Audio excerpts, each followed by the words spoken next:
Okay, this is, wow, I forgot the number. Is it 15, 16, 17, 17 maybe? Okay. Um, we are at the on the very last page, page 4, first 4 measures of page 4. I have the annotation sheet.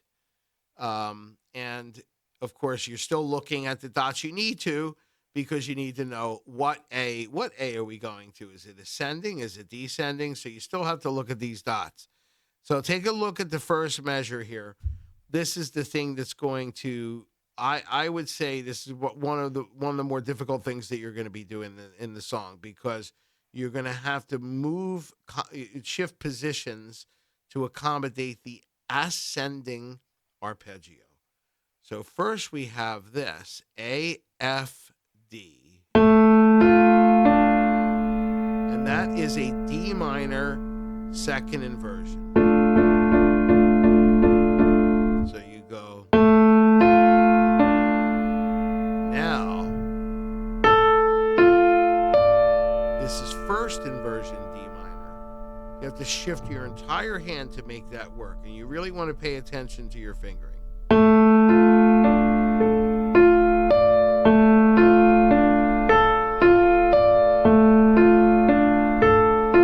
I'm a bit undecided on my fingering. I know that I want to use 1, 3, and 5 for the first chord, but I kind of want to use 1, 2, and 5 for the second chord. Then it's going to change inversions again. We're back to second inversion, just like this.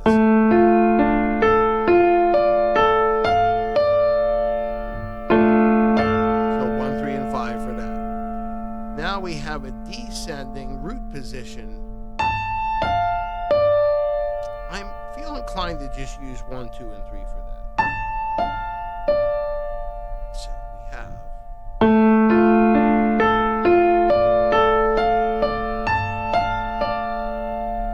I would recommend that you practice just that. Make a drill out of just that.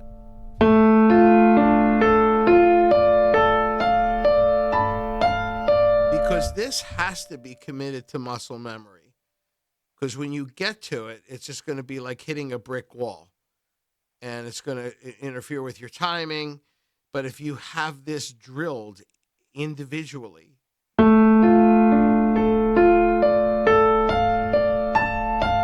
you see that measure, it'll be like, oh, I know what to do for that. Now, before we move forward, I want to look at the left hand with you, because this is important. The left hand actually takes over the melody a little bit in the low octave, and it's really cool. So we have a D, and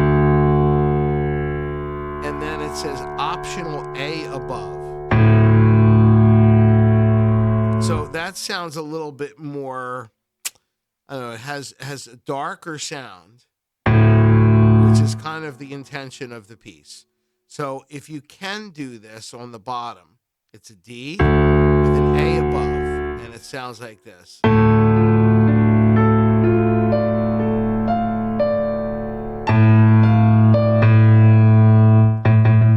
So the left hand is doing what your right hand was doing earlier in the piece, where you did, I think it was the crossover thing. Now the left hand is doing that. So even though the A is the important note in this, here, let me be clearer about that. So the A's here are very important because they carry the melody. The A here is optional. This A is optional. If it feels like too much to hit the 2 keys at the same time, you just make sure you hit the D. But listen to the difference in sound. If I just hit the D, we have. Now I'm going to do the D and the A. It's darker, and it fits the mood of the song better. And bear in mind that the A's that are following, the 2 A's in a row, you have to hit. So maybe if you play it as the dyad here, then that'll set you up for the melody. All right, so now let's put the 2 together nice and slowly. Fingering. Here we go.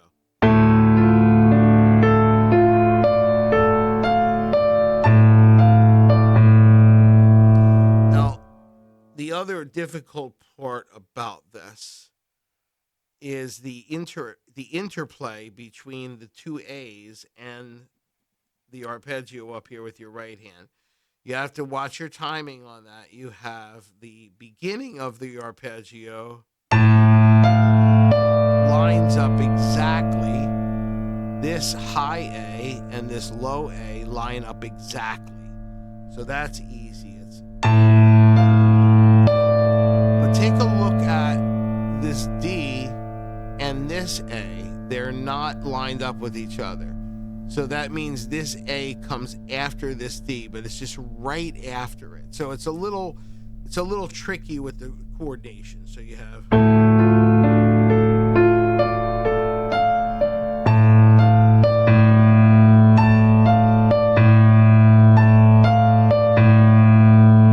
right after. All right, so that covers that measure. Now we're going to move on to the next measure. Okay, now this next measure, it works with another kind of arpeggio. Well, first of all, it's descending, but it's a diminished chord. Diminished chords sound very dramatic, like they're usually very kind of theatrical in nature, if you will. So here's how this arpeggio is going to work.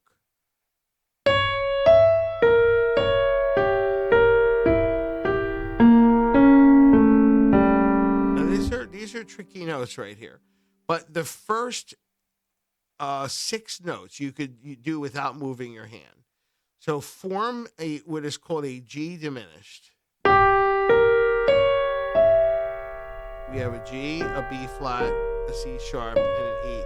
By the way, just for disclaimer here, I am being grammatically and enharmonically, enharmonically, enharmonically incorrect in the fact that I am incorporating sharps and flats in, just the language of music is such that in the case of a diminished chord, there is the exception. You could combine sharps and flats.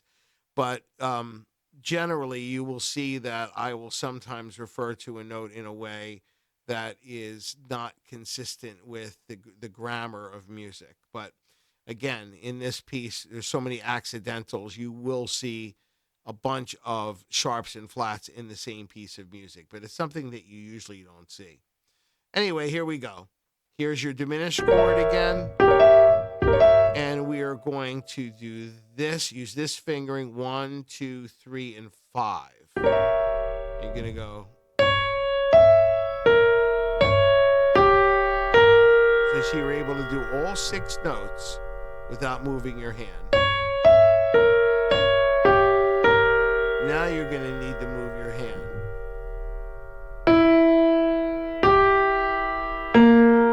This is one of the harder parts. You have the E and the G, then you're going to stretch down for the B flat, and then C sharp. And this, I kind of got a little wonky in my fingering, but here's what it's going to look like basically. There's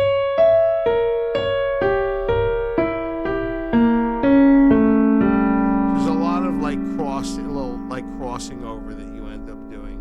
But try to be as fluid as you can.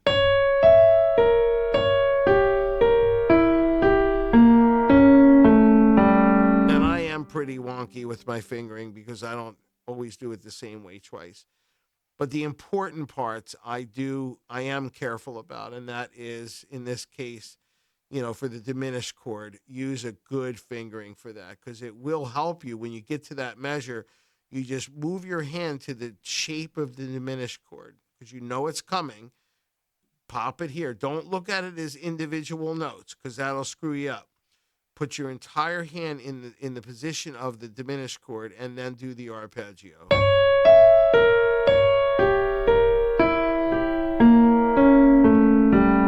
All right. Let's look at what the left hand has to offer. We have the A again. And actually, that first A that's in that measure is the rest of the melody that you started with your left hand in the previous measure. So you have those two A's in a row, and then this A is the third note of that phrase. But look at what happens, and it's in parentheses. The reason why it's in parentheses is that note right here. The arranger of this simplified version of Moonlight Sonata is telling you you don't have to play that C sharp. It's optional. All right, and that's what I indicated here. But I would like you to play it. All right, so let's look at what happens. The previous measure, you're playing D and A at the same time. And then you play the melody. And then there's the third A. And then the C sharp. Now that's pretty dark sounding. I like that. So you go like this.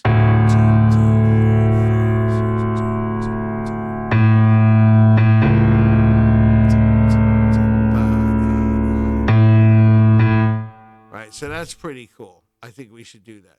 So it's easy enough to do because you're going to have your hand in this shape to play the dyad. And then you're just going to move your pinky down. That's all you got to do. All right, so now let's listen to the new measure with left hand included.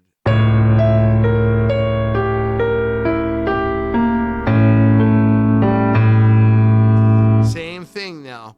This A and this C sharp are lined up. But this A is not lined up with this G. So they're staggered. So let me demonstrate it for you again. Whoops.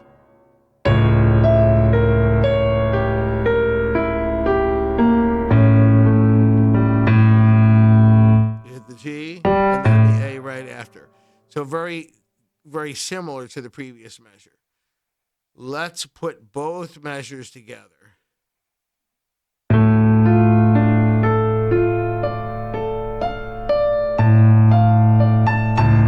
Whoops, that is wrong. Let's see. What did I do wrong?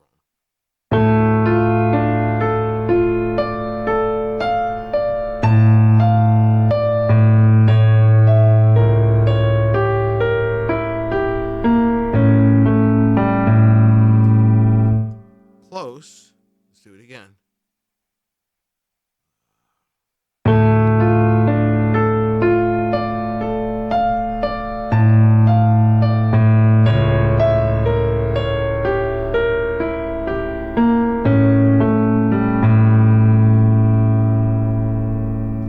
And that covers your next two measures. So you think people watch this and wonder like who I'm talking to? Yeah, probably. So, but Donna's right here. You can see this is all you can see of Donna right now. So, okay, good luck, and then you can look out for the next video after this one. I still don't remember what number it is, but anyway, we are super close to the end of the piece of music. See you next time.